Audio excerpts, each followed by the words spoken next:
Now might be a really good time for you to get angry. Bienvenue au podcast Premier Visionnement. We know each other. He's a friend from work. Aujourd'hui, on parle d'un film de l'univers cinématographique de Marvel. This is the fight of our lives. Bien entendu, avant de commencer à écouter le podcast, je vous suggère fortement d'écouter le film car on va spoiler le film complètement. Bonne écoute. Avengers! Assemble. Bienvenue en Californie. Aujourd'hui, on parle de Iron Man, sorti en 2008 et réalisé par Jon Favreau, avec Robert Downey Jr., Terrence Howard, Gwyneth Paltrow et Jeff Bridges. Je suis Mathieu. Oui, vous pouvez m'appeler le Da Vinci de notre temps. Alors, bienvenue au podcast. Aujourd'hui, on commence quelque chose de méga gros. Probablement la plus grosse rétrospective du podcast. Oui, il y a eu la rétrospective de DC que j'ai fait, qui est au-dessus de 40 épisodes dans le live action. Techniquement, c'était ça la rétrospective. Mais là, c'est juste en live action, on risque de faire quelque chose comme 60 films, peut-être plus. J'ai pas compté. Mais il y a quelque chose comme ça, genre 35 films, là, juste dans l'univers de Marvel. Aujourd'hui, je ne sais pas si vous l'avez demandé, mais c'est ça. Quelque part, je dis toujours qu'éventuellement, je vais la faire. Ça va être un peu comme que j'ai fait la rétrospective du tout l'univers DC, où ce que je vais faire pas mal tous les films au travers de ça. Sauf que j'ai vraiment décidé de faire ça dans le côté où ce que je vais faire le MCU en utilisant les films d'autrefois au travers de ça. En tout cas, je vais expliquer chaque semaine. Là, ça va être des épisodes bonus, mais je vais me concentrer sur le MCU. Puis, comme éventuellement, je vais faire tous les films de Spider-Man. Quand on va arriver à No Way Home, des affaires de même, là, ou Civil War plutôt, un peu plus tard. C'est juste pour introduire un peu le personnage. En tout cas, ça va être des affaires de même. Je vais embarquer aussi peut-être Venom là-dedans. C'est pas à 100% défini là, comment je vais y aller au courant du temps, là, mais comme j'ai fait avec l'univers DC, ça va être un épisode une fois de temps en temps dans les trous, avec la rétrospective en continu de, mettons, les films d'Arnold Schwarzenegger, en continu aussi avec les films de John Carpenter, puis tous des films que je fais un peu au travers, que je vais avoir un temps de lousse pour pouvoir un peu avancer dans la rétrospective de Marvel. C'est sûr qu'une fois de temps en temps, je décide de donner une go pour un certain temps pour me rendre, mettons, au film de Avengers éventuellement. Je vais faire comme un trio de films une fois de temps en temps, là, juste pour un peu avancer, mais attendez-vous pas à ce que pendant 3 mois de suite, là, je parle juste de Marvel, ça n'arrivera pas.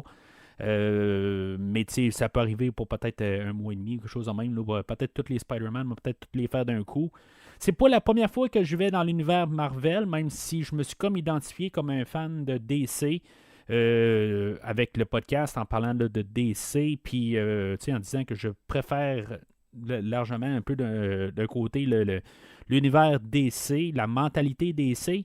Mais ça veut pas dire que j'aime pas Marvel. Il faut quand même. Je préfère DC. Mais en même temps, c'est ça.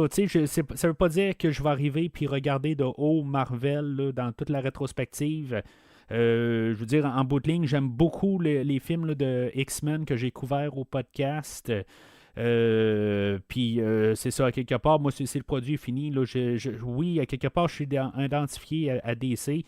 En plus, avec le spin-off là, qui s'en vient là, le mois prochain, pas le spin-off, mais dans le fond, mon autre podcast, le Décryptons Smallville, qui est un show basé sur le personnage de Superman. Fait que d'un côté, peut-être que ça m'identifie comme DC, mais ça veut pas dire que je vais arriver puis juste faire du, en guillemets, là, Marvel bashing. Ça va être vraiment contrôlé quand même, puis pour vous attendre à ce que je fasse quand même mes recherches comme si c'était n'importe quel film, puis j'ai pas l'intention de dire juste pour le dire par principe que je préfère un film là, de DC. Mais c'est sûr que je vais arriver avec l'idée de pourquoi des fois je préfère qu'est-ce que DC ont fait sur Marvel, mais ça veut pas dire que c'est tout de la poubelle là, dans Marvel. Je vais vous le dire tout de suite. La plupart des films, ça va être des verts. Je suis pas mal sûr de ça. En tout cas, il y en a beaucoup là-dedans que j'ai vu juste une fois. Ça a été souvent juste au cinéma, c'était correct. Je me les ai procurés en Blu-ray, mais je ne les ai pas écoutés depuis ce temps-là, sachant qu'un jour, finalement, j'allais faire la rétrospective que je commence aujourd'hui. Fait que c'est ça, à quelque part, là, je vais pas tout rembarquer, puis est-ce que je vais toujours endosser comme que j'ai fait, que je pensais que c'était des verts en sortant du cinéma. Ça se peut que des fois ça change au courant là, dans mes pensées. En tout cas, je vais en parler toujours quand je vais arriver au film approprié. Mais comme j'ai dit, dans le fond, on commence ça. Puis éventuellement, pour introduire les personnages, on va parler là, des films étendus. Alors, si des fois vous êtes pas. C'est votre première fois, là, vous voyez Marvel et que vous dites, bon, je couvre ça finalement, puis c'est votre moment de rentrer là, dans le podcast, vous pouvez vous rendre sur le site internet du podcast si vous aimez l'épisode. Là, rendez-vous sur premiervisionnement.com.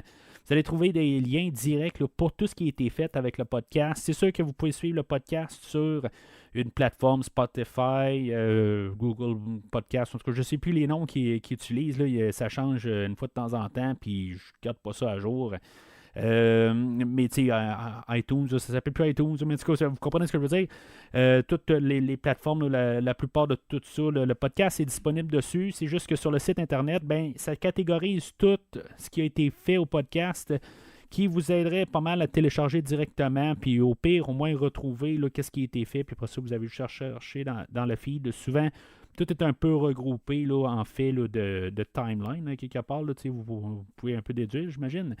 Mais le podcast est là pour naviguer, puis savoir qu'est-ce qui a été fait, puis si, mettons, il y a quelque chose qui vous intéresse, pour vous faciliter, au pire de juste télécharger la MP3. Bien sûr, le podcast est disponible sur 3 plateformes réseaux sociaux, Facebook, Twitter et Instagram. Fait que vous pouvez suivre le podcast sur ces 3 plateformes. Puis bien sûr, vous allez voir au travers de ça que j'ai fait, là, comme j'ai mentionné tantôt, je me suis déjà trempé les pieds là, dans Marvel. J'ai fait Marvel avant de faire DC, dans le fond, avec tous les films là, de X-Men étendus, incluant Deadpool et tous les spin-offs, là, Wolverine et tout ça. Là, en tout cas, vous pouvez, The New Mutants, tout ça. Fait que ça va juste se rajouter. C'est sûr que je ne les referai pas là, pour cette rétrospective-là, mais je vais en parler dans le fond. Fait qu'on se trouve dans le fond là, où est-ce qu'on a fait les 3 premiers X-Men, là, où est-ce qu'on se retrouve là, dans le temps. Mais c'est ça, dans le fond, les 3 premiers films, là, les autres, ils ont sorti, là, en tout cas pour ceux-là qui regardent en vidéo, là, vous le voyez. Là. On se trouve un peu après ça, là, cette rétrospective-là, au milieu de tout ça. Fait que, en tout cas, ça, c'est ça pour le podcast si vous êtes nouveau. Fait que c'est ça, dans le fond, là, pour l'univers Marvel, ce que je peux comprendre, mais tu sais, ça, je vais le dire tout de suite, là, je vais le dire pareil comme que j'ai dit là, dans la rétrospective là, de DC, même que je couvre Star Trek aussi, que bien que c'est des univers que j'aime et que j'étudie, venez pas me rentrer dedans non plus s'il y a quelque chose que je me suis un petit peu faut voyer un peu à quelque part, quelque chose que j'ai pas tout à fait compris. C'est quelque chose que je suis en train de découvrir à chaque film, je connais quand même une certaine base, mais je vous invite quand même à me dire si maintenant il y a quelque chose que je suis vraiment dans le champ toujours, de me l'expliquer, qu'il y a quelque chose qui ne marche pas, je veux dire, je suis ouvert. Mais juste pas besoin de me rabaisser ou quelque chose de même, c'est juste qu'il y a quelque chose qui est mal compris là, quelque part, j'ai vraiment pas de problème là, toujours, c'est ça avec le podcast, à quelque part, si vous avez quelque chose de constructif à dire, là, je veux dire, je suis toujours ouvert à ça, fait que n'hésitez pas à laisser vos commentaires. Fait que c'est ça, en 1986 on avait fait Howard the Duck, qui est techniquement le premier film Marvel, mais c'est sûr, adapté dans le fond. Là, c'est sûr qu'on avait eu des films là, télé là, avec Hulk aussi, des affaires de même, là, Spider-Man aussi. Là, mais je veux dire, officiellement, film là, fait pour le grand écran, adaptation. Ça a été un flop. On a eu Punisher, on a eu Daredevil, on a eu les X-Men, j'ai parlé, on a eu Spider-Man dans les débuts des années 2000.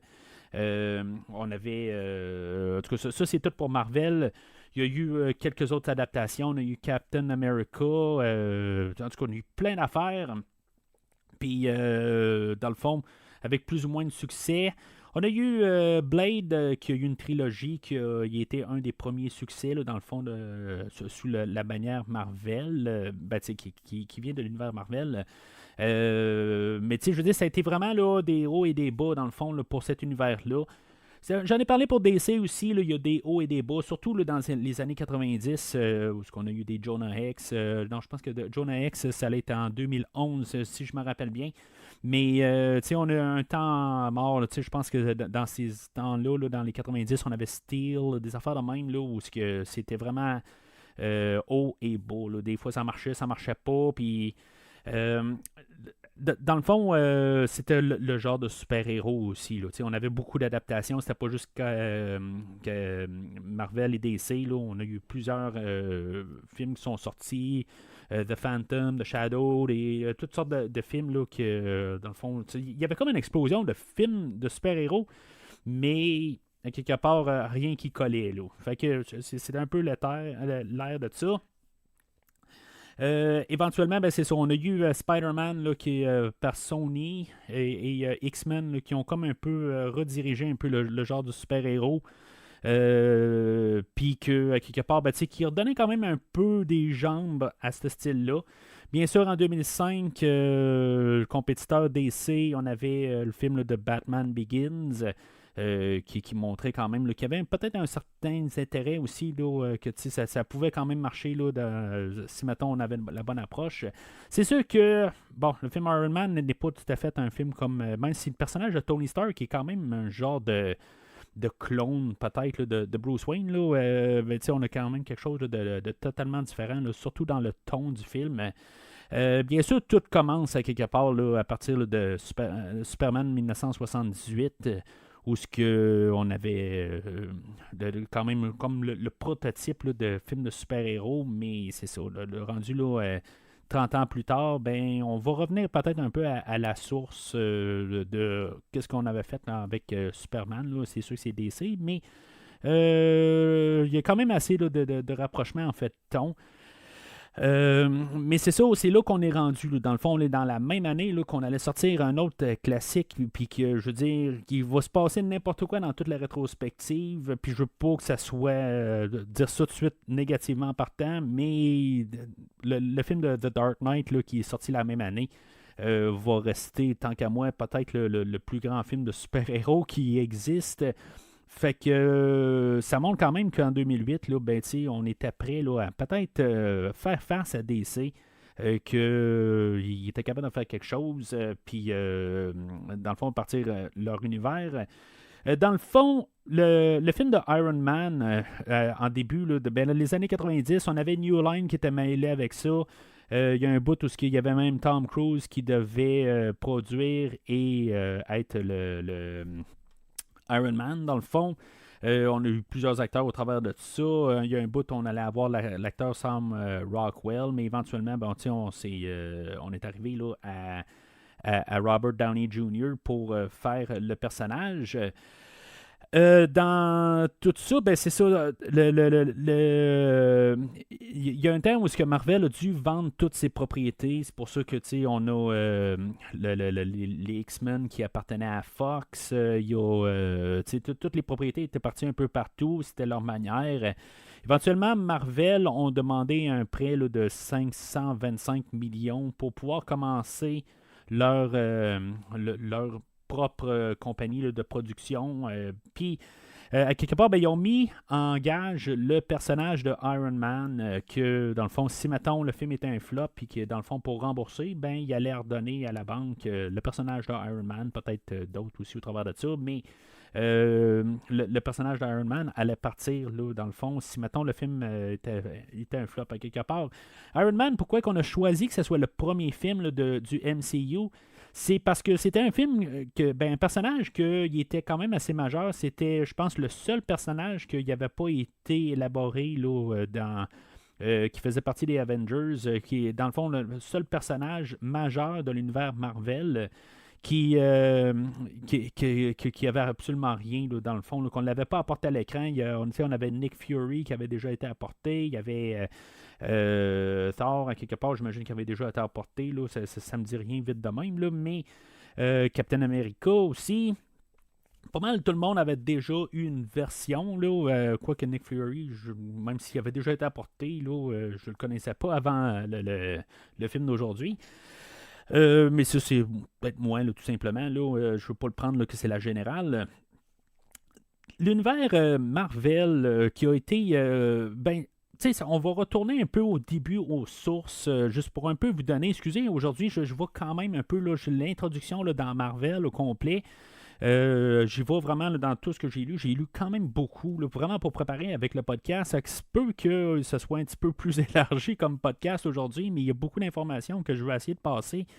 On a, dans le fond, on va recommencer, même j'ai parlé de Superman 78, si on recule 50 ans avant ça, dans le fond, ou 40 ans plutôt, en 1938, avec la création de Superman, dans le fond, ça a lancé là, l'ère, le Golden Age, dans le fond, là, de tous les comics, où on a parti, là, dans le fond, plusieurs compétiteurs à Superman.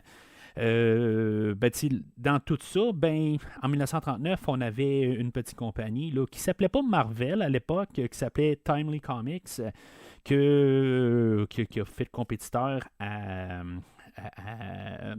DC. Bien sûr, au travers de tout ça, dans l'équipe là, de Timely, on avait un monsieur au travers de tout ça qui s'appelait Stan Lee, que lui, il faisait ses personnages. Là. Il y avait deux personnages qui a apporté, là, je ne les ai pas nommés. Là. Je sais qu'il y a un personnage qui s'appelait la Torche Humaine. Là. C'est pas le même personnage là, qui va apparaître là, dans les 4 Fantastiques, là, mais en tout cas, c'est un des personnages qu'il a créé, puis Subhuman, je ne sais pas trop comment il s'appelait l'autre personnage. Mais c'est ça, à quelque part, on avait comme ces personnages-là qui ont été créés. Mais tu as plusieurs autres personnages au travers de tout ça.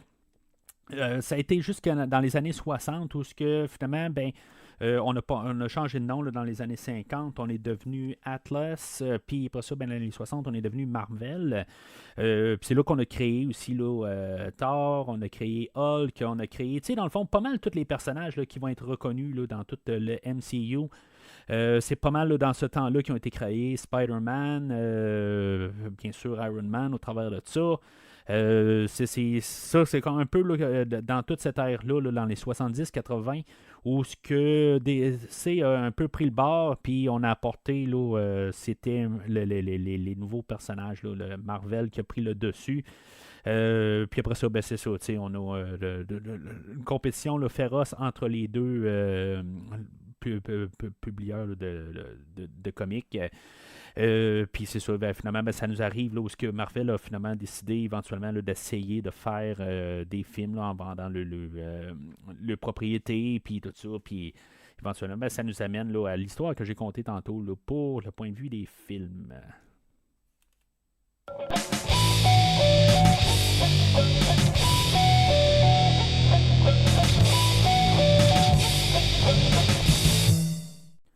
Alors, le résumé du film aujourd'hui. Tony Stark est un génie de la technologie et un milliardaire arrogant qui dirige Stark Industries, une entreprise d'armement. Lors d'une démonstration d'armes en Afghanistan, Stark est capturé par un groupe de terroristes.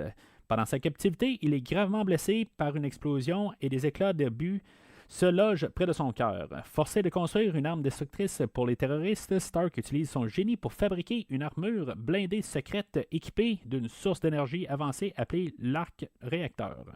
Au lieu de construire l'arme pour ses ravisseurs, Stark utilise l'armure pour s'échapper. De retour aux États-Unis, Stark décide de mettre fin aux activités d'armement de Stark Industries, ce qui provoque la colère de son partenaire et mentor, Obadiah Stane. Pendant ce temps, Stark perfectionne son armure et devient le justicier technologique connu sous le nom de Iron Man. Stark découvre que Stane a trahi Stark Industries en vendant des armes aux terroristes. Les deux se livrent ensuite à une bataille épique au cours de laquelle Stark dévoile publiquement son identité en tant qu'Iron Man. Finalement, Stark parvient à vaincre Stane et à sauver la journée.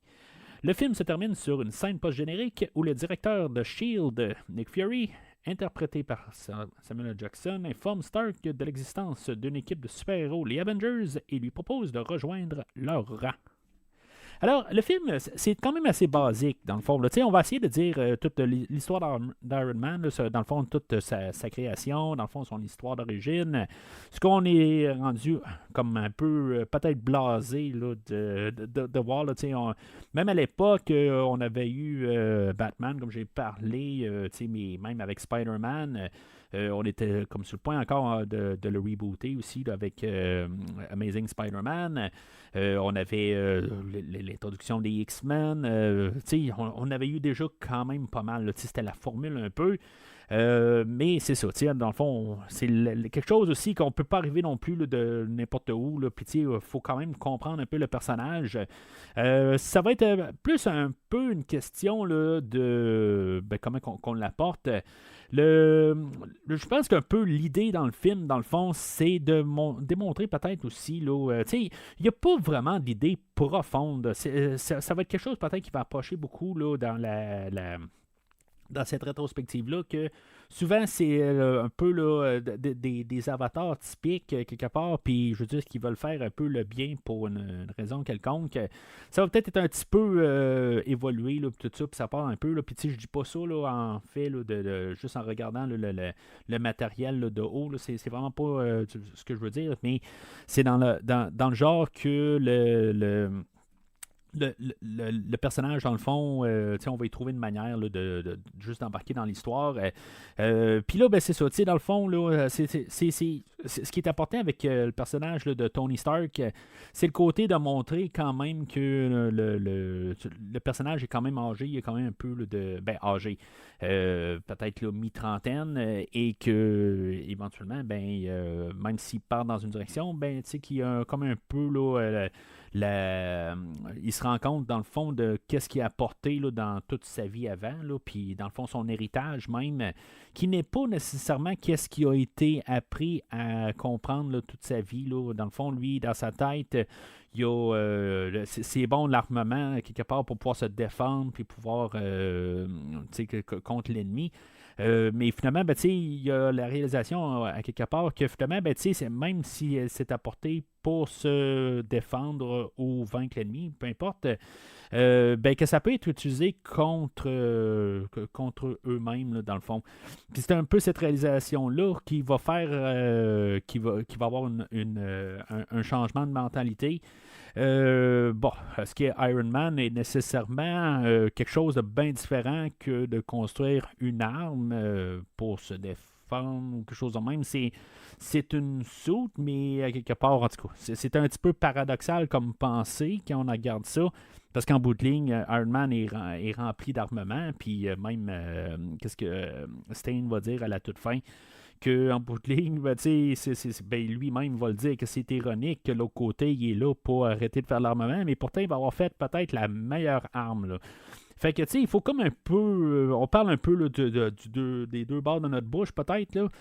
Mais c'est un peu ça, là, la mentalité là-dedans. Là. C'est peut-être au moins l'intention, dans le fond, là, qui va un peu changer là, du côté là, de Iron Man.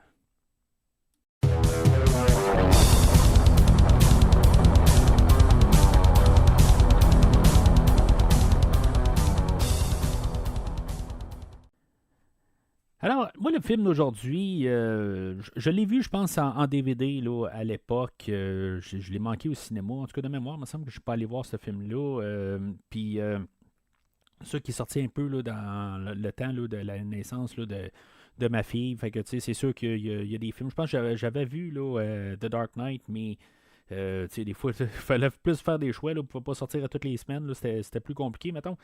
Mais c'est ça, à quelque part, je l'ai rattrapé là, éventuellement. Là, dans le fond, là, il y avait quand même une bonne réputation au cinéma. Puis je me suis dit, je vais essayer là, d'aller découvrir là, c'est quoi là, tout ce qui se passe là, alentour de ce film-là.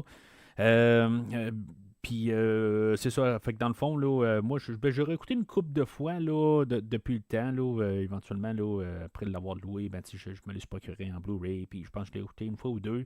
C'est sûr que mes enfants ont vieilli, là, j'ai un garçon, là, ben, William, là, qui est apparu déjà au podcast, puis les super-héros embarqués là-dedans, tout ça, fait que, éventuellement, il a écouté Iron Man, puis je l'ai écouté au travers de ça.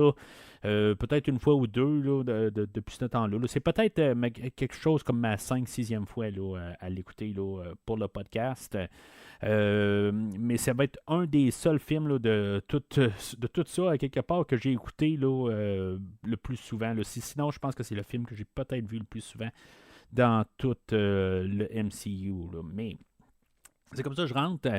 Là, dans le fond, en fait, là, de parler de rentrée, ben c'est ce qui est important aussi avec le film d'aujourd'hui, là, ce que j'aurais peut-être dû parler là, dans la thématique, mais c'est d'embarquer le ton, puis on va commencer tout de suite le film là, en embarquant une chanson là, de AC/DC, là, Back in Black. Je pense pas que c'est la première fois que je parle de Back in Black dans le podcast. Là. Dans le fond, c'est une chanson qui est souvent référée, qui est souvent embarquée. Je veux dire, dans le fond, c'est un bon passe-partout. Peut-être que ça résume pas mal le MCU. Est-ce que c'est du passe-partout, tout passe bien? Je veux dire, c'est bon aux oreilles, tout ça. Toujours bon du AC/DC. Mais ça va aussi, là, dans le fond, avec le personnage là, de Iron Man. Peut-être Iron Man, du metal. Ben, tu sais, AC/DC, c'est plus du hard rock, là, mais c'est... Vous voyez ce que je veux dire? Mais ça va être identifié pas mal là, au personnage là, de Iron Man. Je dirais aussi, ben, c'est vrai, dans le fond, la manière d'embarquer dans Iron Man, bien sûr, je connaissais la chanson là, de Black Sabbath à l'époque, c'était la manière que je connaissais le personnage, dans le fond, là, à cause du groupe, là, puis une chanson que j'avais écoutée là, des centaines et des centaines de fois. Parce que je suis un gros fan de Ozzy à l'époque, je suis encore, bien sûr, là, avec puis Black Sabbath également. Mais sinon, j'avais jamais vu de comique. Je veux dire, je connaissais le personnage vraiment strictement là, à cause là, de Black Sabbath. Mais c'est ça, quelque part, puis le choix là, de AC/DC au début, je trouve. Ben, c'est dans le fond, au moins, de mettre la chanson de Black Sabbath à la toute fin. Ben, c'est bien correct, là, à quelque part, là, ça va bien avec ça. Là. Quelque part, on peut pas mettre tout le temps Iron Man au travers, là, mais à quelque part, là, c'est tout relié. Fait que, dans le fond, tout le début, là, où on a Tony Stark, dans le fond, on a comme une introduction, puis après ça, on va faire un flash en arrière, puis un flashback, puis un peu comme revenir là, au moment là, du début. D'essayer de comprendre. J'ai lu en préparation le premier comic, dans le fond, où on a introduit Iron Man, les 14-15 pages, là, dans le fond, là, c'est un court comic, mais c'est essentiellement la même histoire. C'est sûr qu'elle est adaptée. Anthony Stark, comme qu'il est sur la page, ben, on l'a adapté là, depuis le temps. Là, je veux dire, c'est pas quelque chose là, qu'on a fait là, pour 2008. D'après ce que je peux comprendre, on avait coupé là, le. Ben, dans le fond, Anthony ou Tony, là, je veux dire, c'est le diminutif, là, mais je veux dire, on n'a jamais référence à ce qui s'appelle Anthony là, aujourd'hui. Là, ben, on l'appelle jamais le même, là, mais techniquement, c'est peut-être son nom. Là. Sur son baptistère, c'est peut-être écrit ça. Là. Anthony ou Tony Stark, joué par Robert Downey Jr. Robert Downey Jr., je ne sais pas si c'est la première fois que j'en parle au podcast. Je crois que oui, là, rapidement de même. Mais lui, dans le fond, qui est l'enfant là, de deux acteurs, producteurs, qui avait eu une chance, dans le fond, qui a joué beaucoup avec son père là, à l'époque. Dans les années 70. Après ça, qu'il y a eu quand même une petite carrière là, reconnue là, dans les années 80. Il a joué dans Weird Science, puis toutes sortes de films là, dans les années 80. En tout cas, c'est un visage que je connaissais. Après ça, dans les années 90, je pense qu'il y a même eu une nomination aux Oscars pour un meilleur acteur. J'ai pas le film, là, dans le fond, je ne place pas le nom. Puis après ça... dans le fond, il y a eu beaucoup là, de problèmes de toxicomanie. Éventuellement, il s'est ramassé en prison. Sa vie, là, dans le fond, il a touché le bas-fond. Puis éventuellement, ben, il est ressorti. Puis il y a eu comme un peu une chance là, de se remettre sur pied. C'est sûr qu'en bout de ligne, là, avec les cures de désintox et tout ça, ben, ça y donne une deuxième chance. C'est quelque chose comme en 2003, je crois, qu'il a été pogné avec plein de drogues, quelque chose de même, là, puis qu'il il a été... ben, il va avoir remercier Burger King, dans le fond, parce que le burger qu'il mangeait, quelque chose de même, n'était pas très bon, quelque chose de même. C'est peut-être parce que aussi, là, il y avait un peu de substance dans lui-même, là, puis que quelque part, ça l'a mis à jeter tout plein de drogues qu'il y avait sur lui, puis qu'éventuellement, ben, il a comme un peu repensé sa vie. Et finalement, ben, c'est ça, en 2005, là, il va avoir fait un film là, qui s'appelle Kiss Kiss Bang Bang. Je pense que c'est avec Michel Monaghan, là, que j'ai parlé dans Mission Impossible, et Val Kilmer, que dans le fond, il a été bien reçu. C'est un film que j'ai vu, mais en background. Je n'ai pas vu au complet. Là, je pense qu'il était passé à super écran à l'époque. Mais c'est ça, dans le fond, c'était correct, là, mais je veux dire, comme je dis, je n'ai pas vu approfondi. Je me suis pas assis devant là, pour l'écouter, c'est ça que je veux dire. Sinon, ben, ça lui donnait une chance. Puis, c'est ça, dans le fond, le réalisateur, là, Jon Favreau, que lui, depuis plusieurs années, là, il était écrivain là, sur des films. Il avait réalisé beaucoup d'affaires à l'époque. Mais c'est sûr que, dans le fond, il commençait à avoir de plus en plus de succès. Puis, on l'a choisi là, pour le film d'aujourd'hui. Sinon, ben c'est ça, c'était comme le choix entre Sam Rockwell et Robert Downey Jr. Puis en bout de ligne, ben, ce qui va être le fun un peu, c'est que c'est un peu comment on peut regarder Robert Downey Jr. C'est pas un acteur qui me dérangeait à l'époque. Je l'avais vu dans un film là, au cinéma, pas trop longtemps avant. Là, je pense que c'est avec Jamie Foxx, si je me rappelle bien. Où ce que Jamie, c'est un genre de joueur de violon, quelque chose de même. Puis en tout cas, pour X raisons, Robert Downey, c'est un policier, je pense, quelque chose de même, là, ou c'est un agent correctionnel, quelque chose de même. Là. Mais c'est ça, à quelque part, ça n'a rien à voir avec le film d'aujourd'hui.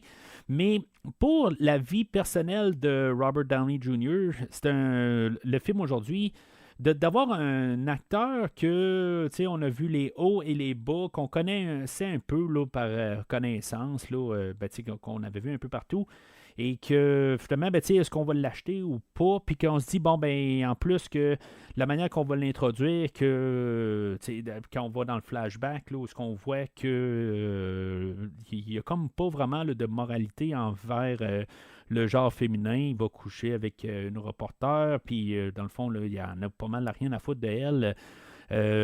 Puis, tu sais, dans le fond, là, c'est le typique milliardaire qui, dans le fond, qui fait ses affaires, puis qui, dans le fond, tout est acquis. Mais, tu sais, on voit quand même qu'il est pas nono, qu'il est capable de faire quelque chose avec ses mains. On le voit qu'il est quand même il est bricoleur, tout ça. Mais ce que je voulais en venir avec ça, j'ai un peu perdu le fil, mais avec Robert Downey Jr., c'est ça, tu sais, je veux dire, on sait aussi que en dehors de la caméra, ben, c'est un peu une manière où justement, il va devoir comme un peu se racheter en face de l'humanité, puis c'est ça, quelque part, que le personnage de Iron Man fait aussi dans les deux sens. Là. Fait que, c'est intéressant de regarder ça de même, qu'on a ça sur deux fronts aujourd'hui, là, le méta et le côté, là, qu'est-ce qu'on a à l'écran. Là. Fait que, c'est ça, on voit tout ça quelque part où il est dans un camion là, avec des soldats. Ils s'en vont, dans le fond, ben, ils reviennent, ce qu'on va savoir un peu plus tard, c'est qu'ils reviennent d'une démonstration là, d'un arme là, que Stark Industries fabrique. Là, c'est le Jericho, qui est un genre plusieurs missiles qui se lancent à la fois là, sur un tel endroit. Là, c'est super dévastateur. Ça n'aura pas vraiment beaucoup d'impact dans l'histoire, quelque part. Là, c'est juste un peu comme une introduction, puis que finalement, ben, c'est juste pour comprendre là, que c'est un fabricant d'armes. Puis que finalement, ben, c'est ça, il va y avoir des terroristes là, qui vont s'arranger pour le garder en otage. Ce qu'on va apprendre plus tard, que c'était pas exactement ça, qui était pas que lui personnellement, il était visé là, comme pour que ce soit lui là, qui soit gardé en otage. Mais c'est ça, dans le fond, c'est ce qu'il faut voir aussi là, quand on fait le flashback, dans le fond, pour se rendre à là. C'est sûr qu'on voit un peu tout l'univers assez rapide là, de qui qu'il est, puis comment qu'il vit, puis comment on se ramasse à cet endroit-là. C'est quand même, on met un 15 minutes juste comme pour nous embarquer là, dans l'histoire, puis dans la vie, là, comme avoir une tranche de vie là, de Tony Stark. On va apprendre, même c'est ça, dans le flashback, on voit comme toute sa vie au complet, que son père était dirigeant là, de Stark Industries, Howard Stark. Est-ce que ça, je pense qu'il va y avoir un peu de retcon là-dedans, mais en tout cas, ça on verra. Là, je pense que c'est dans Iron Man 3, là, on va arriver. Là, puis, en tout cas, c'est peut-être pas ça, là, c'est peut-être le soldat de l'hiver, quelque chose de même. Là. Mais on voit qu'il s'en fout un peu. Ça commence où il va être comme une soirée là, où il va recevoir un prix. Puis dans le fond, il s'en fout, lui. Dans le fond, là, c'est avoir du fun. Il prend comme un peu rien au sérieux. Dans le fond, il n'est pas vraiment au courant de ce qui se passe là, dans son industrie. Quelque part, il est là pour on vend des armes, tout ça. Puis ça va être cool. Finalement, on vend ça, puis on va pouvoir dominer. Là, peut-être la mentalité américaine, là, genre que faut quand même penser qu'on est quelques années là, après là, le 11 septembre là, 2001. On est quelque chose comme 7 ans après ça. Fait que, on a eu là, les Américains qui sont partis en Afghanistan, tout ça. Puis, c'est là aussi qu'on met là, l'histoire, justement, là, au début. Fait que, c'est très replacé là, dans le temps moderne. Originalement, on était au Vietnam. Dans l'histoire, ce qui était écrit sur la page, c'était le Vietnam. Après ça a été substitué là, par le Golfe. Puis, c'est ça, éventuellement, on a mis ça à jour. Là. Pas mal tout, et comme j'ai dit, le début là, est similaire là, à la version qui était sur la page. J'ai juste lu un comic. Là.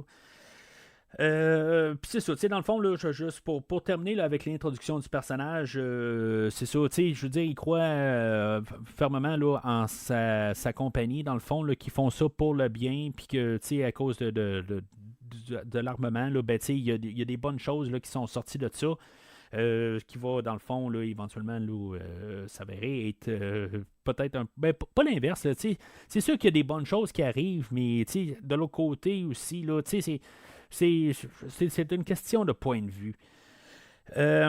Puis c'est là aussi qu'on va avoir l'introduction là, des personnages clés, soit le personnage là, de Pepper Potts qui est joué là, par Gwyneth Paltrow, qui devait être joué par Rachel McAdams, qu'elle va apparaître plus tard là, dans cette rétrospective. Là, je pense que c'est dans Doctor Strange. Gwyneth Paltrow, là, qui était connue là, pour Shakespeare et Juliette, Les Portes du Destin, Emma. Je veux dire, c'est un visage que je connaissais sans vraiment avoir vu. Je ne pouvais pas vraiment mettre le doigt là, sur l'actrice, qu'est-ce qu'elle avait fait là, dans les films. Là, c'était juste pas vraiment là, dans les films que je regardais. Mais c'est ça, dans le fond, ça va être intéressant un peu de voir un peu peut-être le côté mature qu'il va apporter. Dans le fond, on peut comprendre là, quelque part que avec le personnage de Christine Everhart, que elle, c'est comme juste l'histoire d'un soir. Puis c'est un personnage qui est pris là, des comics, d'après ce que je peux comprendre, qui est toujours un peu dans le côté public là, pour essayer de contrer un peu les idées là, à Tony Stark.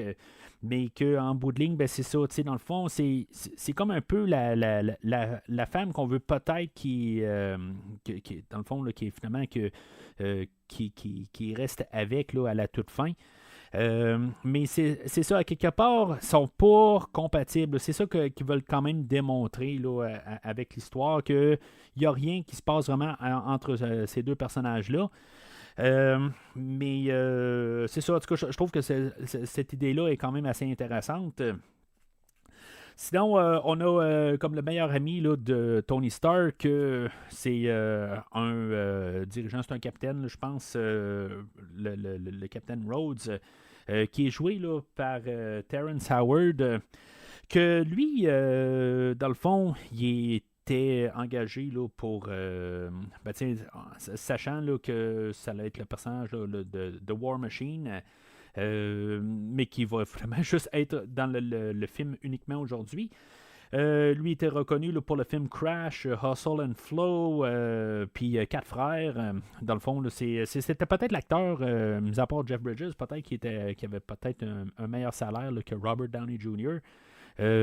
Mais c'était peut-être là, la figure la plus reconnue là, dans le côté là, de Robert Downey Jr. Qui, dans le fond, c'est ça. En tout cas, c'est juste pour mettre un peu en place. C'est sûr qu'on voit aussi là, dans les amis, pas les amis, là, dans le fond, c'est comme la garde rapprochée là, de Tony Stark. On a le réalisateur, là, Jon Favreau, qui fait comme un caméo dans tout ça.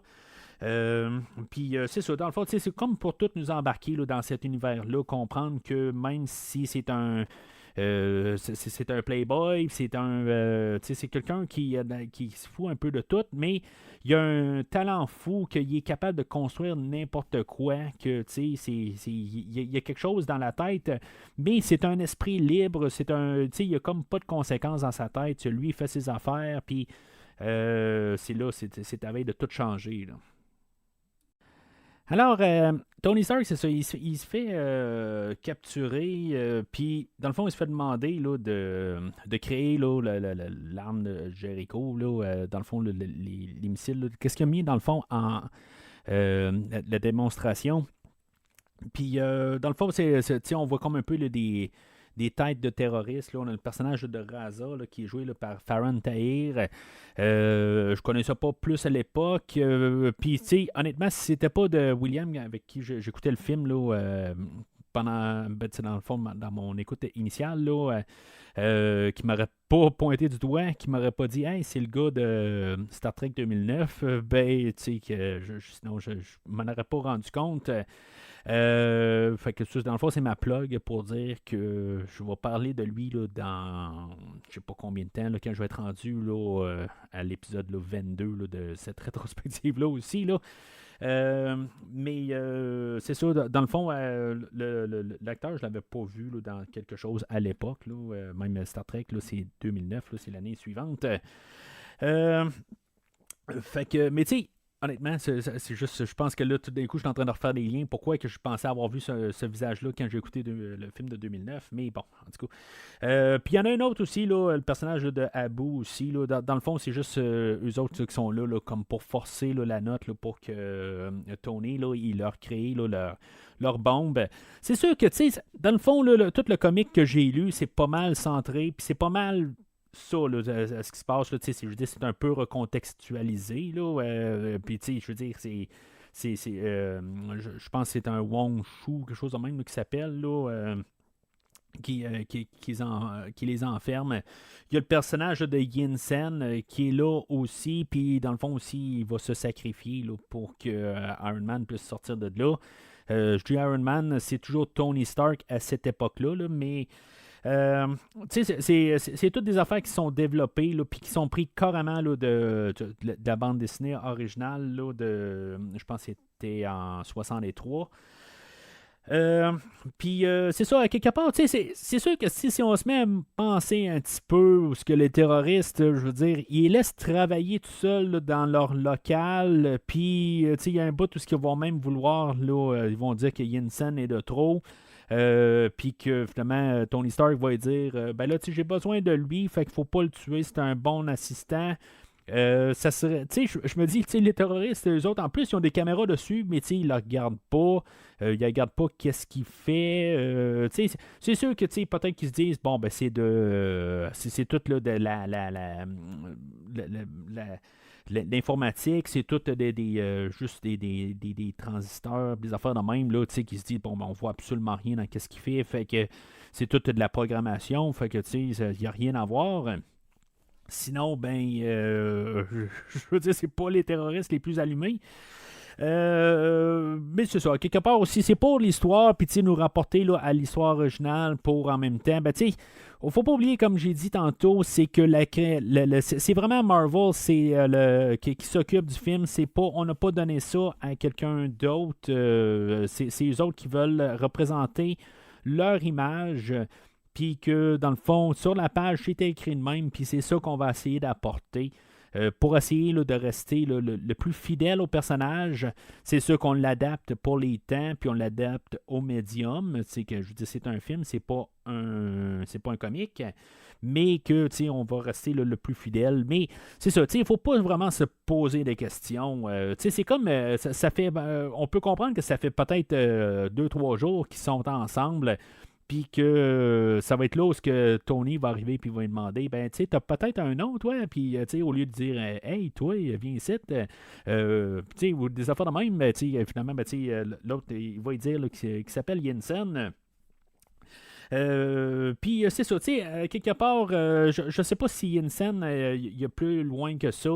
C'est sûr que, à ce que je sache, là, comme Howard Stark, plus tard on va apprendre là, qu'il a été assassiné. Il y a toutes sortes d'affaires de même là, que, éventuellement, quand les comics ont évolué, on a trouvé des histoires. Je pense, je sais pas si c'est la même histoire là, qu'on va arriver avec là, plus tard là, pour le personnage là, de Howard Stark ou des parents là, de Tony, mais.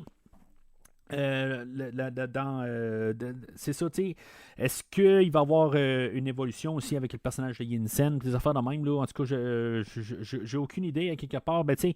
Comme dans le comic, Yinsen, il meurt, en tout cas, il meurt pour ce comic-là. Est-ce qu'il n'est pas mort, tout ça, puis il revient plus tard? Ça, je le sais pas plus. Mais tout est pas mal là. Fait que, tu sais, dans le fond, les terroristes, ils donnent une semaine là, à Tony de créer là, l'arme de Jericho. Mais pendant ce temps-là, ce qui s'est passé au début, c'est qu'il y a un genre de missile ou une bombe qui a sauté à côté de Tony, puis qu'il y a des débris qui se sont logés pas loin du cœur de Tony, puis qu'éventuellement, là, ils vont le tuer. Puis, tu sais, il y a comme un compte à rebours là, dans le comic, mais tu sais, ce compte à rebours-là, on le voit jamais. Même à chaque fois qu'on joue avec ça, on sent jamais comme que Tony est en danger de mort. Peut-être que le comic a mieux montré ça. Tu sais, dans le fond, il vient de plus en plus faible, mais c'est jamais démontré, dans le fond, là, dans le film. Lui, il doit créer un genre de petit réacteur, dans le fond, là, pour repousser, là, dans le fond, pour protéger son cœur. Puis c'est ça, mais c'est ça qui le garde en vie, dans le fond, parce qu'éventuellement, là, tous les débris là, vont c'est inopérable. En tout cas, c'est-tu inopérable? Le gars, il est capable de créer toutes sortes d'affaires, mais je veux dire, dans le fond, tu fais juste enlever le cœur, puis comme dans Robocop, où il pose des cœurs artificiels, tout ça. En tout cas, faut peut-être pas trop penser à ça, là. Mais c'est ça, à quelque part, là, c'est le personnage. Je veux dire, à quelque part, c'est ça qu'il faut arriver à dire. Faut pas trop chercher plus loin que ça. Mais ce réacteur-là, en même temps, peut aussi, là, c'est comme une batterie, dans le fond, pour l'armure là, qu'il va créer. Ça a l'air que, dans le fond, l'armure pesait quelque chose comme 90 livres. Là, commence à faire lourd quand même là, à trimballer. Mais c'est ça, dans le fond, là, une fois qu'on voit l'armure, avant, pour la révélation, tout ça, ça me faisait beaucoup penser là, à Batman Begins, où ce que les gens commençaient à disparaître alentour, là, les terroristes qui vont voir qu'est-ce qui se passe, là, ils disparaissent, tout ça, là, ça ressemblait un peu à la scène là, sur le quai là, dans Batman Begins, en tout cas, pour avoir finalement la révélation là, de Iron Man. La soupe, dans le fond, qui est créée là, dans ces cavernes-là, dans le fond, c'est vraiment un hommage à ce qui était là, dans le premier comic. Là, c'est la première version, tout en fer. Puis c'est ça, on peut voir qu'il a tout mis plusieurs adaptations. Là, il y a de l'air, dans le fond, là, d'un gros chevalier, tout simplement, puis avec plusieurs là, améliorations. Ce qu'il va y avoir du feu, il va y avoir. Je sais pas où que la tank à gaz allait, là, mais en tout cas, c'est quelque chose qui semblerait être dangereux tant qu'à moi. Là, mais à quelque part, c'est un personnage c'est un comique, dans le fond. Là, puis ça fait quelques fois que je le dis, là, je vais arrêter de le dire. Là, on va prendre ça là, dans l'idée que c'est un comique. Puis les lois de la réalité, ouais, ça l'embarque, mais ça l'embarque pas tant que ça. Parce que, tu sais, à quelque part qu'il n'y a pas une balle qui a passé là, dans un joint, à quelque part, pour finalement là, se rendre là, carrément là, à Tony Stark. C'est très peu probable, là, mais en même temps, ben, c'est ça. Je veux dire, il y a plusieurs matériaux qui sont utilisés, beaucoup de matériaux par balle, mais c'est ça. Je veux dire que ça se rende pas, là, c'est à peu près improbable, mais c'est le genre, tout simplement. Mais c'est ça, à quelque part, il y a beaucoup d'armements, puis je me dis, bon, c'est quand même peut-être un peu fidèle à l'idée. Il va pas vraiment à l'eau de rose. Il y a vraiment du monde qui se font tuer. Il y a même quelqu'un qui arrive puis qui essaie de tuer Iron Man là, à bout portant avec un pistolet, puis que finalement la balle, il la reçoit, là, je pense, en plein entre les deux yeux. On veut quand même là, arriver, là, qu'il ne prend pas là, de gants blancs. Je veux dire, il veut sortir de là. Il sait que s'il construit la bombe ou le missile là, de Jericho, ben, qu'en bout de ligne, il va se faire tuer après ça. Il sait très bien. Finalement, ben, il va réussir à prendre son armure et doté de réacteurs, puis il va partir de là. Ça a l'air vraiment massif, son armure, dans le fond, une fois qu'il s'envole, puis que, il revole dans un désert, puis que dans le bout de ligne, là, il est pas blessé. Ça se tient pas tout à fait. Bon, on va laisser ça aller. C'est juste un peu pour le côté comique. En bout de ligne, cette armure-là, elle doit être détruite parce que plus tard, ben, c'est ça, on va la revoir éventuellement. Là, ça va être la base de la création là, pour Stain un peu plus tard. Mais c'est vraiment comme un peu toute une histoire isolée. Un peu comme Batman Begins aussi, je le mentionne un peu. C'est peut-être le plus gros succès, le plus rapproché, là, dans le fond, là, peut-être avec la fin là, de la trilogie là, de Sam Raimi, là, de Spider-Man. Mais en fait, là, de première histoire, c'est pour un super-héros, c'était peut-être le film le plus rapproché, puis qu'on voulait peut-être là, essayer là, d'aller rechercher le même genre. On l'étudie quand même beaucoup. En tout cas, à mon avis, c'est comme un peu une histoire isolée, mais que finalement, à la toute fin, on va revenir à cette histoire-là, là, une question là, de symétrie. Alors, c'est ça, Tony, dans le fond, il commence à s'aventurer dans le désert pour se sauver. Puis finalement, ben, le Rhodes le retrouve là, avec ses hélicoptères, tout ça. Dans le fond, il était tout à sa recherche. Comme hasard, c'est son ami aussi qui est là. C'est lui qui le retrouve directement. Ils vont retourner aux États-Unis. Ils vont faire une conférence de presse. Puis c'est là qu'on va voir l'introduction là, de Obadiah Stane, qui est joué là, par nul autre que Jeff Bridges. Jeff Bridges, je n'ai parlé une couple de fois. J'ai pas fini d'en parler. Éventuellement, je vais continuer ma rétrospective là, de John Carpenter. Je vais parler de Starman. Pour moi, c'est Starman. Là, pour moi, là, je veux dire, je vois Jeff Bridges, c'est tout de suite le premier personnage là, qui me vient à la tête. Mais j'en ai parlé là, dans le fond avec King Kong 1976, qui est un autre film là, que je tiens dans mon cœur, mettons.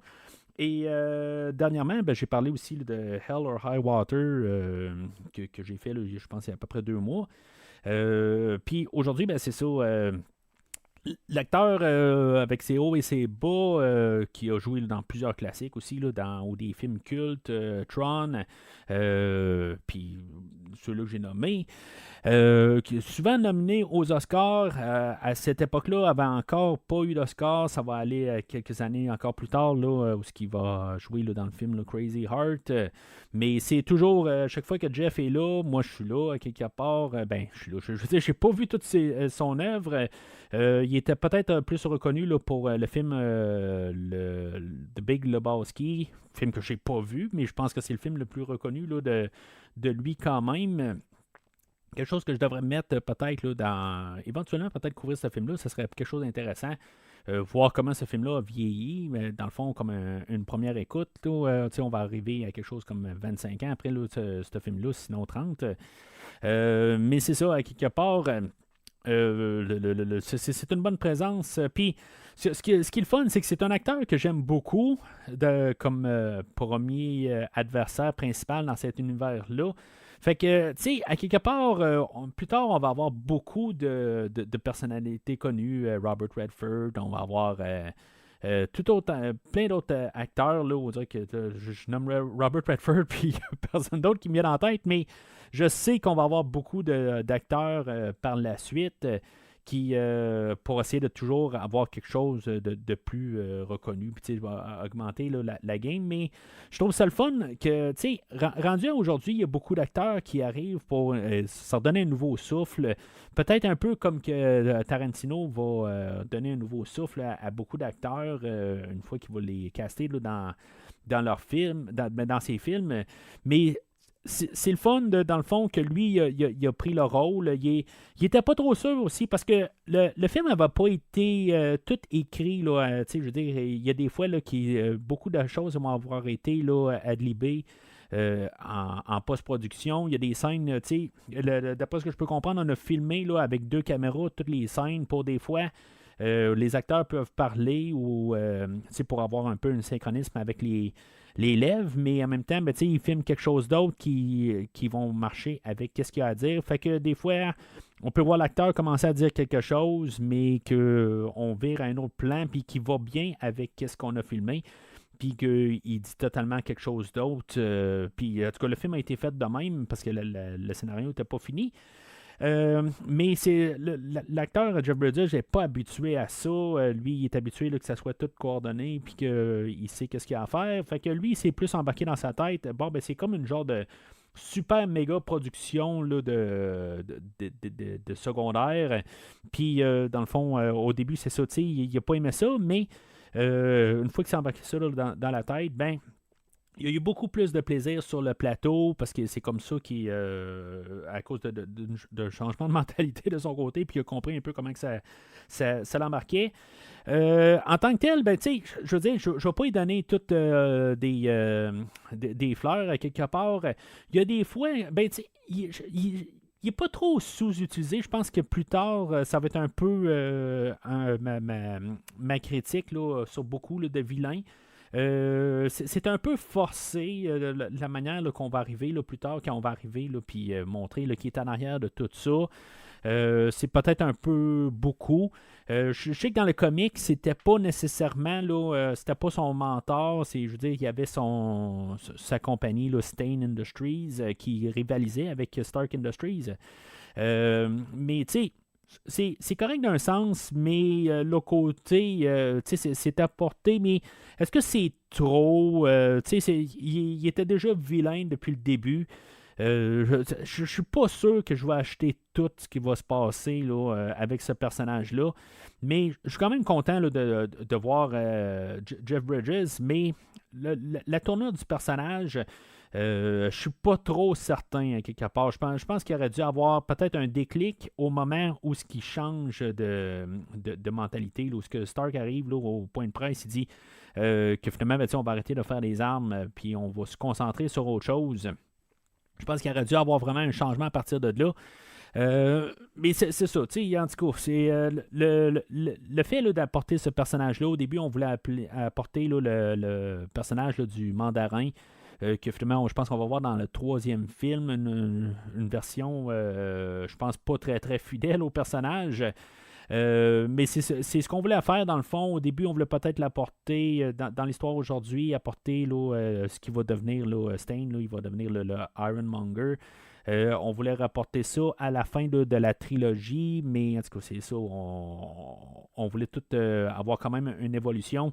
Peut-être un peu comme ce qu'on va parler éventuellement, là, la trilogie là, de Sam Raimi, là, de Spider-Man, où ce qu'on avait l'ami à Peter Parker, que finalement, il devient là, je me rappelle plus le bonhomme vert, là, le nom ne me revient pas, là, mais c'est ça, quelque part, c'est son ami dans le 2e, puis il devient je pense que ça tombe à plat là, en bout de ligne, c'est juste en introduction du 3e film, là.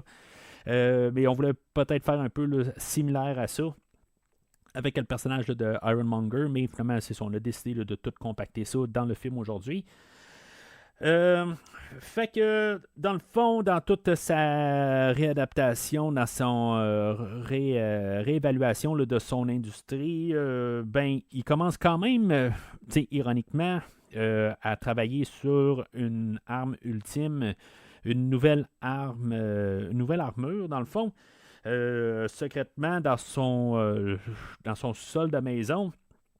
Et il va faire plusieurs tests. C'est là aussi, on avait vu un peu plus tôt qu'il y avait comme un ordinateur intelligent, là, dans le fond, là, qui l'assistait.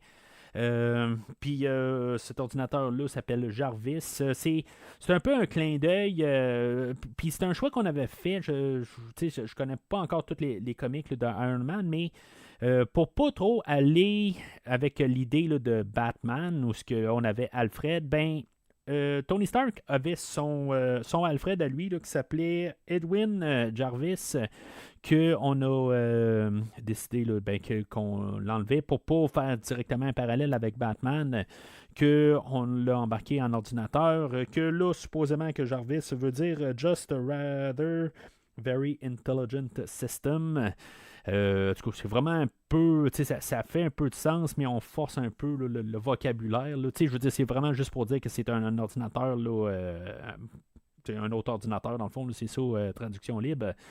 Mais c'est ça, quelque part, c'est juste pour apporter là, le parallèle avec Batman. Puis c'est un bon choix. À quelque part, on combine, puis le personnage là, de Pepper Potts, qui fait, dans le fond, qui remplit ce rôle-là. Ça aurait été peut-être un peu surchargé. Puis avec les Avengers qui vont s'embarquer plus tard, puis tous les personnages là, secondaires de ces univers-là, ça va faire très massif. Endgame, je pense que c'est quelque chose comme 30 personnages là, qui tiennent la vedette. Ça va être le fun. Ça va ressembler un peu à les podcasts là, de Seigneur des Anneaux, là, mais peut-être à tripler, là, mais en tout cas. Rester à l'écoute là, dans à peu près 3 ans de ça. Puis c'est ça, dans le fond, là, il va y avoir des tests de vol, puis en tout cas, tout un peu les ajustements qu'il va faire là, pour pouvoir que ça ait un peu de sens là, avec son armure, tout ça. Puis il va y avoir plusieurs clins d'œil aussi. Là, il va faire comme un peu la deuxième armure là, qui vient des comics aussi. Là, moi, je la vois dorée, mais en tout cas, est argentée. Dans le fond, c'est les reflets de la luminosité alentour là, qui fait qu'elle est dorée. Là, mais c'est une armure qui est argentée, qui est comme un peu la deuxième armure, là, qui est, je pense, à partir du deuxième comic là, de Iron Man. Puis éventuellement, je pense que dans les comics, il y a une autre armure dorée qui va devenir là, l'armure là, qui va être repeinturée aussi rouge là, en 2 couleurs, puis qui est comme un peu le Iron Man là, qui était comme en guillemets devenu là, définitif là, plus tard, là, rouge et doré. Qu'on va appeler là, la Mark I, la Mark II, puis la Mark III. Là. En tout cas, je vais essayer de garder l'œil là-dessus, là, au courant là, de toute la rétrospective. Là. Je pense que c'est comme toutes les armures, là, ils appellent de même. Là. Éventuellement, je pense qu'il y a une armoire complètement, là, genre il y a une centaine là, de soutes, là, mais en tout cas, on verra bien là, au courant là, de la rétrospective. Éventuellement, c'est ça, on arrive à l'armure est prête. Ça a l'air qu'il y avait 450 morceaux là, pour la soute. Il y a une armure où ce que Robert Downey Jr. porte, puis éventuellement, on s'entend là, que c'est pas lui qui vole. Je vais y aller un petit peu juste avec un comparatif avec DC, mais c'est pas vraiment là, juste de comparer ça de même parce que on a la première scène de vol avec dans le film aujourd'hui où on a la musique là, de Roman Djawadi que j'aime beaucoup la trame sonore. La trame sonore est très rythmée avec la guitare au travers de ça. On a le guitariste là, Tom Morello là, de Rage Against the Machine aussi qui fait la guitare, tout ça. En tout cas, c'est une trame là, qui est bien fun à écouter là, en écoutant le film. Malheureusement, elle ne s'écoute pas sur Spotify. Il faut trouver quelqu'un d'autre qui interprète les chansons, mais c'est très solide dans le fond. Là. J'aime bien ce qu'il y a. Mais, ça me faisait quand même penser à la scène de vol, le même genre de scène là, qu'on avait là, dans Man of Steel, que avec la musique d'Hans Zimmer aussi, là, ça change totalement le ton. C'est la manière que c'est apporté. Juste avec si on compare pour comparer là, ces deux scènes-là, on voit vraiment qu'est-ce que DC a essayé de faire. Mais je dis c'est pas juste aussi parce que Zack Snyder, qui est arrivé avec l'Homme d'acier plus tard, 5 ans plus tard, ben, il avait vu, probablement qu'il avait vu le film de Iron Man. Fait que, lui, il a pu ajuster ça aussi à sa sauce et modifier ça là, dans un autre sens. Mais c'est ça, c'est pour montrer aussi comment que ça peut être différent aussi que dans Man of Steel, on est parti d'une manière carrément à l'encontre là, du film d'aujourd'hui. Aujourd'hui, c'est plus on essaie la saute, c'est cool, c'est le fun, on monte super haut là, en orbite, puis que finalement, ben, la soute, elle gèle parce qu'il fait trop froid. Puis je veux dire, il n'y a pas de problème, puis il se met à tomber, puis que finalement, ben, il continue son vol.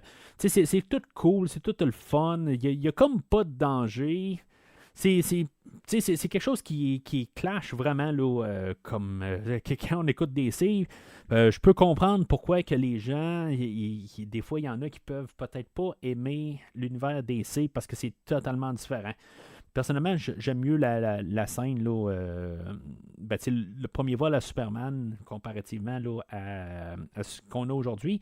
Mais tu sais, mettons, il faudrait peut-être plus comparer avec le premier vol à Christopher Reeve, qui n'est pas tout à fait élaboré autant que de toute façon le film d'aujourd'hui. Mais c'est ça, à quelque part, pour le vol en tant que tel, puis juste pour voir un peu qu'il y ait un vol un peu, puis comprendre là, que finalement on a formé notre Iron Man.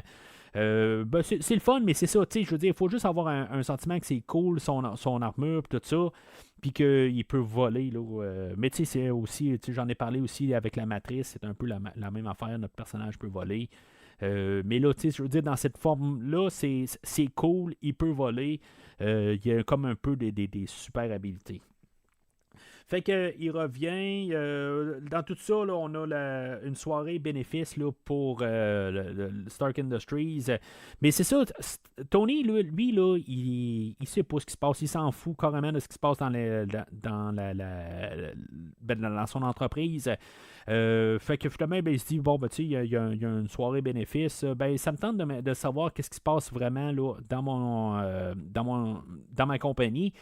Puis, tu sais, on avait Obadiah que lui, il avait dit là, que le comité, dans le fond, là, il commençait à se retourner contre Tony Stark parce que c'était pas vraiment là, les valeurs là, de la compagnie.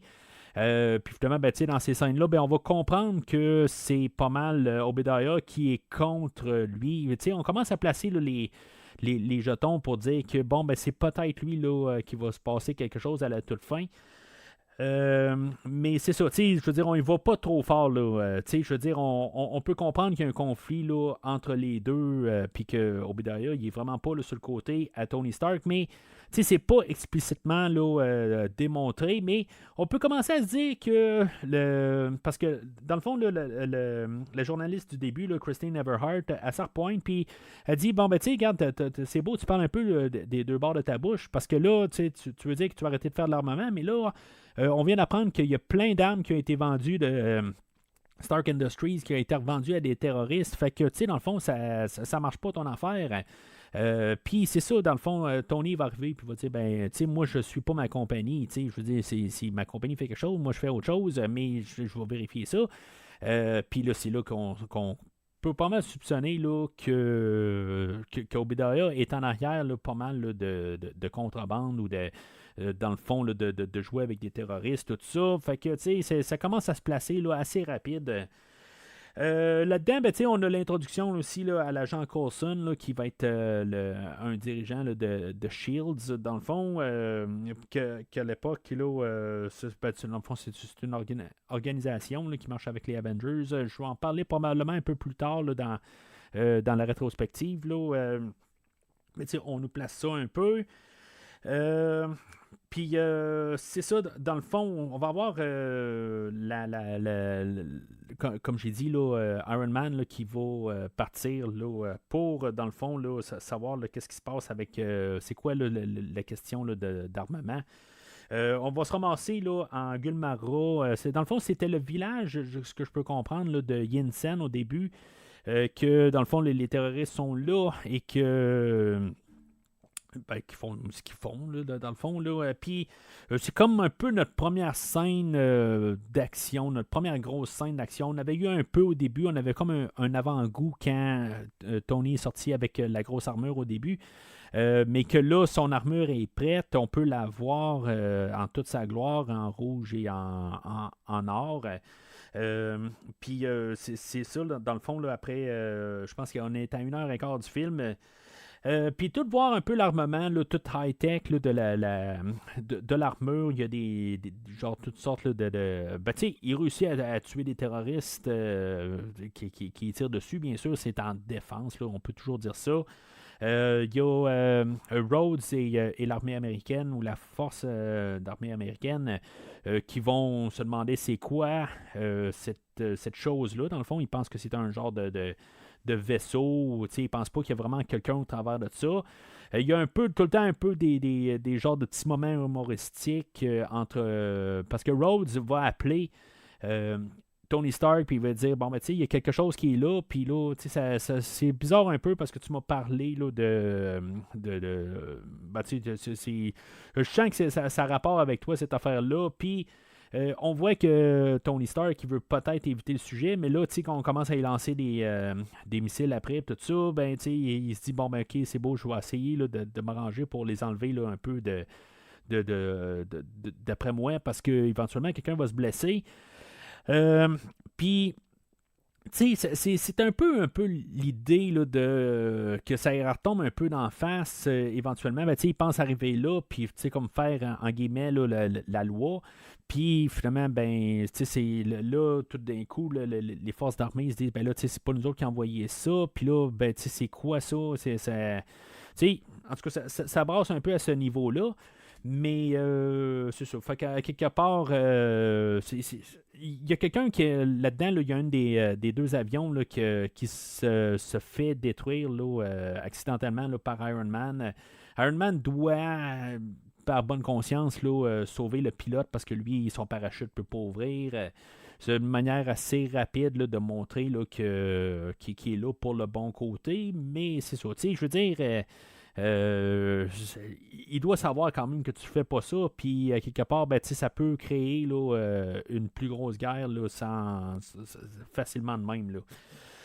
C'est sûr qu'éventuellement, Rhodes va devoir nier que le gouvernement avait rapport avec ça. Puis, en tout cas, c'est tout un peu une scène là, pour montrer un peu là, les habiletés là, de Iron Man, qu'il y a un moment là, de gloire un peu là, avant de tomber là, avec le dernier acte.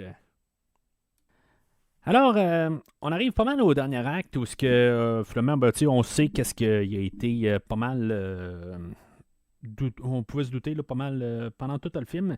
Je peux pas dire qu'à la première fois, puis même peut-être même la deuxième fois, j'étais certain de savoir où on s'en allait là, avec le personnage là, d'Obadiah Stane.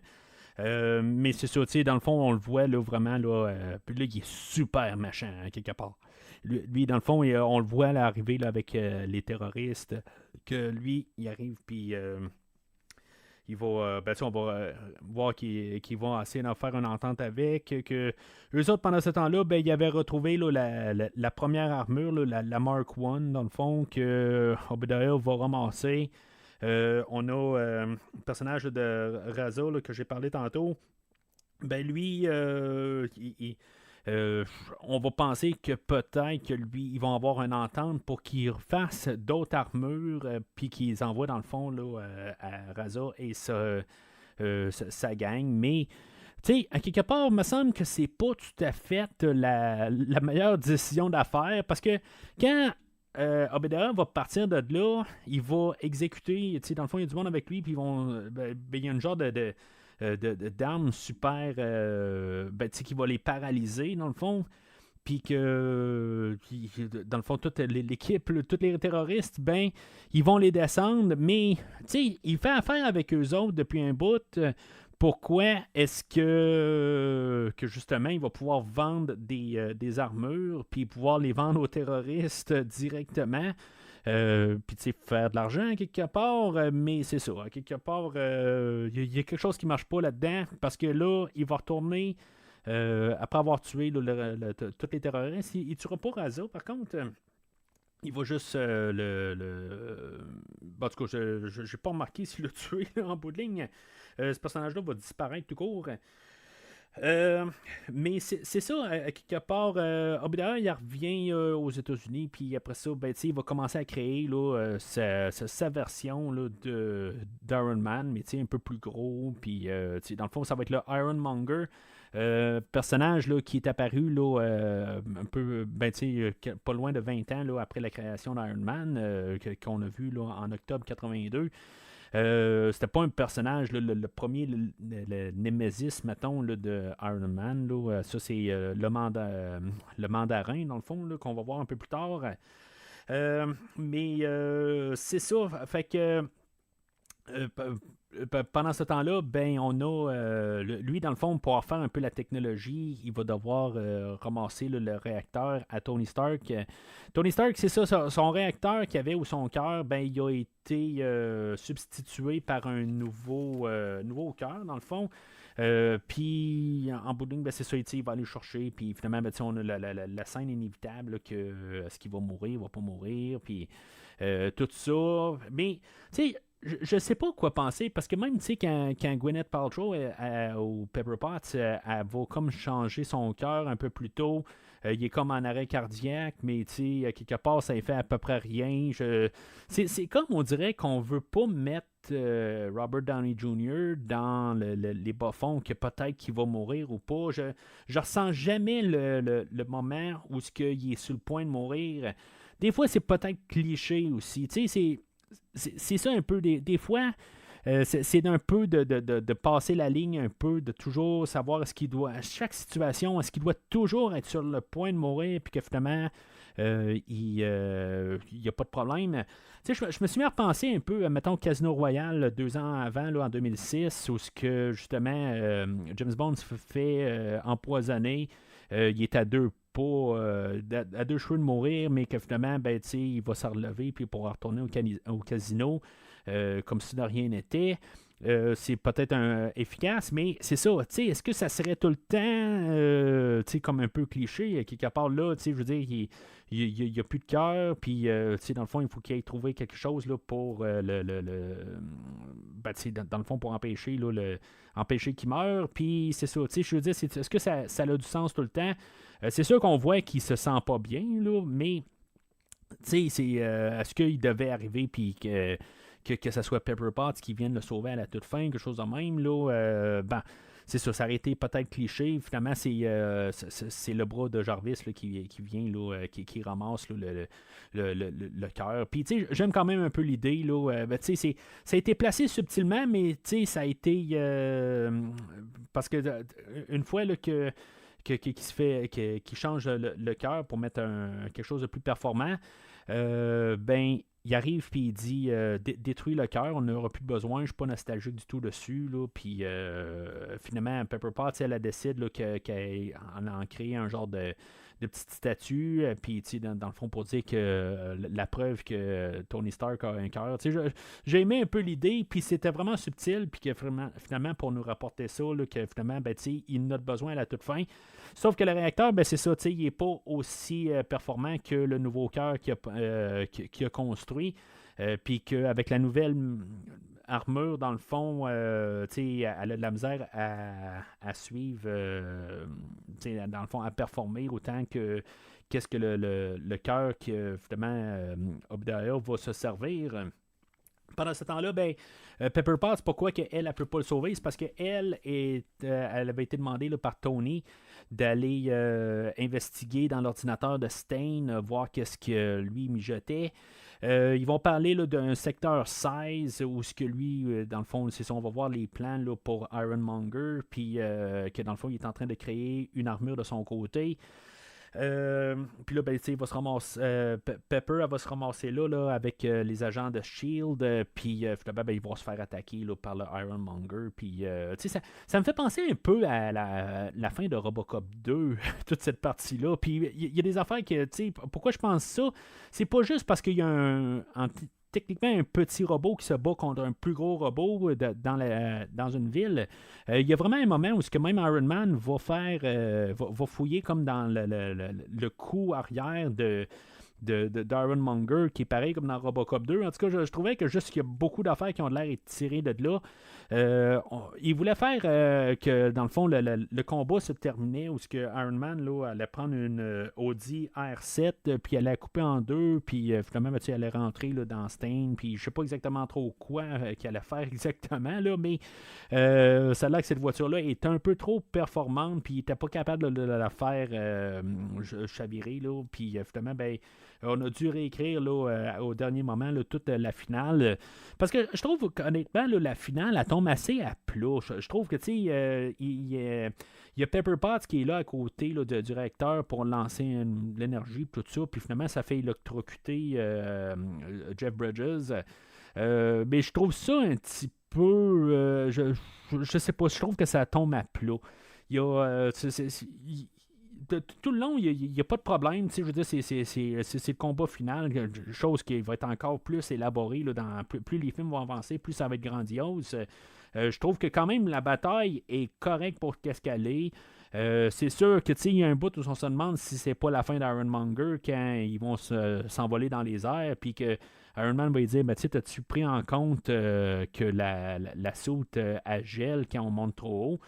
Puis que Stain, il ne savait pas en bout de ligne. Fait que, tu sais, il va retomber. Tu sais, à quelque part, même que tu es dans une soute ou pas, ça fait mal. Puis, tu sais, tu serais mort. Tu serais carrément, là, écrabouillé. Là, carrément, là, une fois tombé à terre. Mais, tu sais, ça revient à la même scène là, qu'au début où Tony Stark s'est écrasé dans le désert. Puis, il n'y avait pas de problème. Peut-être qu'il y a un gros padding, là, dans l'armure. Peut-être, on pourrait se dire. Mais... ça n'a pas de sens, là, mais en tout cas, c'est bien correct là-dessus. Mais c'est ça. Fait que, tu sais, c'est le combat de fin, là, même s'il finit à plat, j'ai comme l'impression qu'il c'est trop simple comme finale. Je me dis, il pourrait revenir à quelque part, ça n'a pas de sens. Ils le mettent clairement qu'il est mort puis qu'il n'y a plus l'air à bouger. Puis en plus, je pense qu'il tombe là, de l'édifice, tout ça. Fait que, il est mort techniquement, là, mais je trouve juste que c'est trop simpliste pour la fin. Puis c'est ça, fait que je trouve qu'on rappe aussi très rapidement. On se tombe tout de suite, là, dans le fond, on nous annonce là, que l'agent Coulson, lui, dans le fond, on y avait mis un nom là, quelque chose comme le système, je ne l'ai pas nommé à côté de moi, là, Shield veut dire quelque chose là, de bien étendu, mais finalement, c'est juste l'acronyme, je pense qu'on dit, là, juste les premières lettres, Shields, puis qui fait ça plus simple pour nous mettre ça au visage, pour qu'on sache que c'est relié là, avec Shield pour plus tard. Dans le fond, on ouvre un peu l'ouverture, l'univers. Puis pour pouvoir aller de l'avant, on montre qu'on ouvre des portes, mais c'est ça, dans le fond, là, tout commence à se mettre en place, puis que finalement, ben on va avoir une conférence de presse, puis on mentionne à Tony, là, dans le fond, on a tout trouvé des alibis, puis t'as pas besoin de t'inquiéter, fais juste dire qu'est-ce que t'as à dire, suis les cartes, le monde va pas te poser des questions, tout ça. Fais juste répondre ça. On a engagé 50 personnes pour prouver ton alibi. Fait que inquiète-toi pas avec ça. C'est pas toi, Iron Man, tout ça. Puis finalement, ben, Tony arrive en face des projecteurs. Puis il va arriver et il va dire je suis Iron Man. Puis le film va finir de même.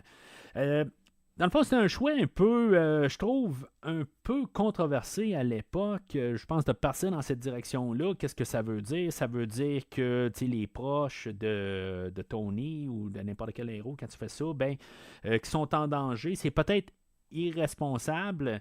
Bon, qu'est-ce qu'ils vont faire avec ça? Là? Ça va être quelque chose que je vais réanalyser là, au courant là, de toute la rétrospective.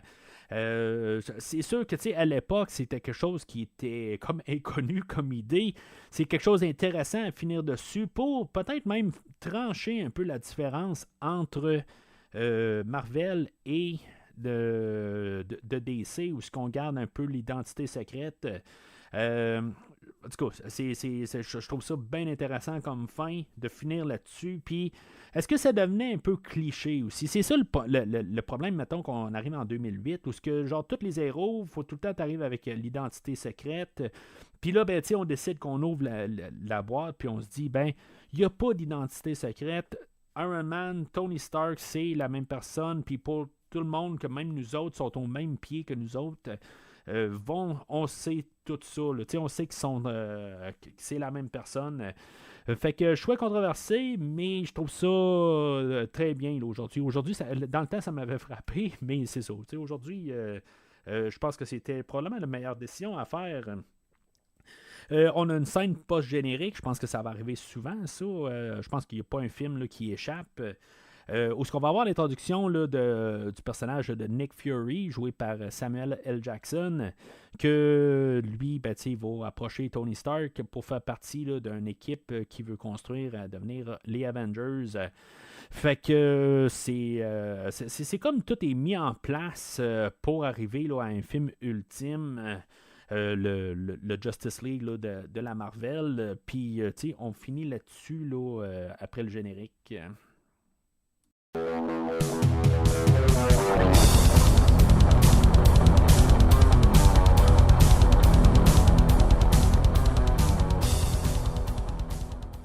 Alors, en conclusion, je veux dire, c'est un verre, le film. C'est un film qui est le fun à écouter. C'est un film... c'est un bon popcorn. Tu sais, c'est-tu un des meilleurs films de super-héros qui existe? Je ne vais pas aller jusqu'à là. Est-ce que c'est... c'est peut-être un peu au-dessus de la moyenne, peut-être. Je veux dire, il y a des films pires que la DC a fait. Il y en a une couple aussi qui sont meilleurs. La pire affaire, je pense, du film, là, le point, excusez, le point plus négatif, c'est que c'est popcorn. C'est bien dosé. Ça se voit que quand ils ont fait le montage, ils ont tout trouvé pour que ça soit parfait. Là. Je veux dire, la meilleure prise, la meilleure... tout le temps pour que ça apparaisse. La meilleure affaire que je peux dire, c'est la scène de vol, où ce que tout... au lieu d'avoir comme une profondeur un peu, puis qu'on ressente quelque chose... c'est du cool. Puis c'est ça que je peux reprocher pas mal. C'est comme un peu c'est un compliment, mais c'est un compliment vide un peu. C'est en étant un peu... en tout cas, ça revient toujours un peu à l'idée là, de... C'est un McDo, dans le fond. Je veux dire, c'est quelque chose qui passe bien, mais quelque part, c'est pas le meilleur des hamburgers, tant qu'à moi. Je veux dire, c'est quelque chose qui est mangeable. C'est sûr que du McDo, on peut avoir chacun notre opinion là-dessus, mais c'est quelque chose qui se prend, là, je veux dire, on cherche quelque chose à manger, on sait pas quoi. On est dans un endroit inconnu, puis on trouve ça louche. Ben, tu vois, au McDo, tu as en guillemets une valeur sûre. Fait que c'est ça que je me réfère tout le temps là, avec Marvel. C'est comme une valeur sûre, c'est correct, c'est tout bien peaufiné, ça a été testé à savoir est-ce que sur 10 personnes, est-ce que combien de personnes vont aimer là, ce Big Mac-là? Ben, il y en a 8 là-dessus qui vont l'aimer. C'est ça qui a été testé. Puis c'est ça. Ça fonctionne. C'est tout bien dosé. C'est tout bien monté comme film. C'est un film qui est solide, là. Puis, tu sais, tout ce que je vais dire, par contre, c'est puis qui est vraiment peut-être supérieur à la moyenne dans tout ce qui ressort, c'est Robert Downey Jr. Je pense que, tu sais, sans avoir tout, même le côté méta de qu'est-ce qui s'est passé avec lui, je suis pas sûr qu'on aurait pu avoir le résultat du film. Oui, j'aime Jeff Bridges, mais c'est pas Jeff Bridges qui fait le film, c'est Robert Downey Jr. qui fait le film aujourd'hui. qui apporte le charisme du personnage. Puis c'est sensiblement le personnage qui a un peu une croissance. Puis tu sais, ça finit pas dans le meilleur des termes, là, quelque part. Tu sais, je veux dire, peut-être qu'on suppose qu'il va se passer quelque chose avec Pepper Potts, mais on laisse ça en suspens. Ben, tu sais, on sait qu'on va avoir une suite. Fait que tu sais, c'est correct. On se dit, bon, ben, on regarde ça pour la suite. Mais sans Robert Downey Jr., je suis pas sûr que ce film-là marcherait. Je veux dire, c'était le film ultime pour Robert Downey Jr. C'était le film qui devait aussi être qui fonctionne parce que sinon, ben, comme j'ai dit un peu plus tôt pour Marvel, ben, leur chien est à bord tout simplement, puis leur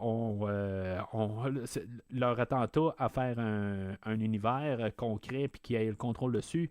Ben, ça tombait à l'eau, puis après ça, ben, il allait devoir faire encore obtenir le propriété un peu partout pour pouvoir avoir un univers là, à l'écran. Mais c'est quelque chose qui, comme première dalle, mettons, qu'on met à terre pour dire on va construire à partir de là. C'est un univers, tu sais, il y a des portes ouvertes, mais sans trop l'ouvrir, on sait qu'on peut partir de là. Puis on peut construire un univers à partir de là. C'est un univers qui, quand même, l'histoire est fermée. Je veux dire, tu sais, on a l'univers, le film Iron Man, c'est pas Avengers 1, c'est Iron Man, c'est son histoire. Puis à partir de là, on va pouvoir partir pour une suite. Puis éventuellement, on se ramassera à Avengers. Mais pour une première dalle, c'est un film qui est très solide. Mais c'est ça, c'est vraiment Robert Downey Jr. qui tient le film, puis tout, qui fait là, que le film, là, tu sais, il y a des bonnes choses pareilles, là, tu sais, les visuels, tout ça, là, tout est bien monté, tout ça, mais c'est ça, c'est Robert Downey Jr. qui fait que ce film-là est merveilleux, là.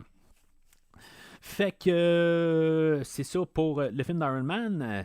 Puis au prochain podcast, là, dans cette suite-là, là, pour aujourd'hui, c'est terminé. Là, mais prochaine fois, on va parler là, ça va être le premier spin-off qu'on va faire, le premier épisode bonus, parce que la même année, on avait The Incredible Hulk qui allait sortir là, avec Edward Norton. Mais c'est pas ça qu'on va parler là, la prochaine fois. On va faire un épisode bonus. On va parler du film de Ang Lee de 2005, le film Hulk, qui va être comme... Ben, tu sais, je veux dire, c'est quelques années avant ce film-là. Fait que avoir deux histoires d'origine en 3 ans, là, c'est à peu près... Là, c'est vraiment pas conseillé. Fait que... Tu sais... On va pouvoir voir l'origine de Hulk dans le film de 2005, même si ça ne fait pas de partie du MCU.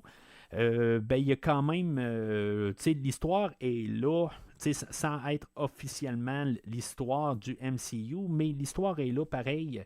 C'est ça que je vais faire dans le fond au courant là, de la rétrospective. Éventuellement, je vais probablement peut-être faire le film là, de Nick Fury là, avec le Michael Knight. Là, son nom m'échappe là, parce que je veux parler trop rapidement. Là, mais que finalement, on va parler là, de ce film-là éventuellement. Là, puis tout ça.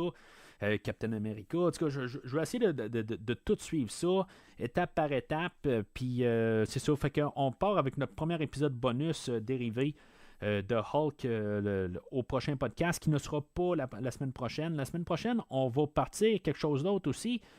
Quelque chose que je dis qu'éventuellement je vais faire, pareil comme aujourd'hui, ben on va parler de Star Trek, le premier film. Si j'ai le temps aussi, j'aimerais ça parler là, du premier épisode là, de Star Trek aussi, là, faire un petit épisode là, vers la fin de la semaine et pour ensuite enchaîner là, avec le premier film. Dans le fond, le but là, dans la rétrospective de Star Trek, c'est pour ceux-là qui sont pas familiers avec l'univers de Star Trek, c'est pour vous donner un peu un aperçu de tout cet univers-là. Il y a beaucoup de spin-off, puis beaucoup de choses. Là, je veux dire, on approche là, pas loin là, le 1000 épisodes là, de Star Trek. Fait que je pense qu'on est dans 800 quelque chose en même. Là. Peut-être 900. Là. En tout cas, je veux dire, c'est démesuré. Fait que c'est sûr, pour quelqu'un qui arrive dans l'extérieur, ben c'est énorme. Quelqu'un ne veut pas rentrer là-dedans. C'est pour ça qu'on a eu un reboot ou un genre d'univers alternatif là, en 2009 là, avec les 3 films là, de J.J. Abrams. Mais ce que je veux faire avec cette rétrospective-là, c'est apporter plusieurs éléments clés au travers, vous apporter dans cet univers-là, puis peut-être que finalement, si vous n'avez pas suivi Star Trek, peut-être vous ouvrir la porte à regarder là, pour moi, cet univers merveilleux-là, mais puis à part ça, vous pouvez faire peut-être vos opinions là, à la suite de ça. Mais c'est quelque chose qu'éventuellement je devais faire, évidemment, là, avec peut-être pas loin de 600 épisodes là, que j'ai fait sur Star Trek dans l'univers actuel, là, Discovery, Strange New Worlds, Prodigy, Lower Decks et Star Trek Picard. Fait que c'est tout naturellement, là, c'est logique là, que je fasse ça, je pense, à tous les films de Star Trek éventuellement. Mais c'est une genre de rétrospective là, d'à peu près là, une vingtaine de podcasts là, que j'ai d'aligner. Là. Pas encore collé là, dans couler dans le béton, qu'est-ce que je veux faire, mais c'est ça, c'est quelque chose que je vais commencer aussi la semaine prochaine. Après ça, c'est ça, on va s'en aller là, vers le doublon là, de film de Gremlins. Puis je pense qu'il y a un 3e film là, qui s'en vient là, l'année prochaine, ou quelque chose de même, là, ou dans 2 ans, quelque chose de même. Fait qu'on continuera, là, on fera un 3e film là, dans Gremlins éventuellement, mais c'est ça, c'est des choses que je voulais faire avant la fin de l'année. Puis après ça, on va éventuellement là, parler là, de Aquaman. Probablement avec mon partenaire là, de Décryptons Smallville, où on va parler là, du 2e film là, de Aquaman en début d'année prochaine. Fait que c'est ça. Fait que si maintenant vous avez aimé, comme que j'ai dit au début de l'épisode, si vous avez aimé qu'est-ce que j'ai apporté aujourd'hui, n'hésitez pas à suivre le podcast sur les réseaux sociaux et commenter sur l'épisode d'aujourd'hui. N'hésitez pas à parler là, de vos opinions sur le film d'aujourd'hui. Là, s'il y a des choses là, que vous avez à dire, des choses qui vous tiennent... qui sont lourds sur votre cœur à quelque part, que je ne suis pas assez fan de Marvel ou quelque chose en même. N'hésitez pas à me le dire sur les réseaux sociaux.